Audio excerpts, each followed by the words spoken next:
আসসালামু আলাইকুম রহমতুল্লাহ। প্রিয় ভাই বোন, ইনশাল্লাহ আগামীকালের মধ্যে দুটি বাড়ি বন্ধ কমপ্লিট হবে। আপনারা যারা বাড়ি বন্ধ করাতে চান তারা হোয়াটসঅ্যাপে এবং ইমুতে আমার সাথে যোগাযোগ করুন।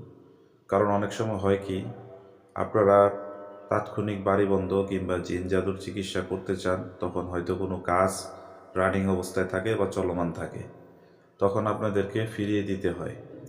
সুতরাং আগামীকালকে দুটি বাড়ি বন্ধের কাজ শেষ হবে ইনশাল্লাহ তাআলা। আপনারা যারা বাড়ি বন্ধ করতে চান এবং যারা চান জিন জাদুর চিকিৎসা নিতে, বিশেষ করে বর্তমানে বিভিন্ন মহিলারা আসেন আশিক জিনের সমস্যাগুলো নিয়ে। আশিক জিনের সমস্যা যাদের আছে, যদি সমস্যা গুরুতর হয় সেক্ষেত্রে ট্রিটমেন্টের পাশাপাশি অবশ্যই বাড়ি বন্ধ করতে হবে। এবং যারা বাড়ি বন্ধ করার নিয়ত করেছেন তারা আমার সাথে হোয়াটসঅ্যাপে যোগাযোগ করুন। বিলম্ব না করে দ্রুত চিকিৎসা নিন ইনশাআল্লাহ।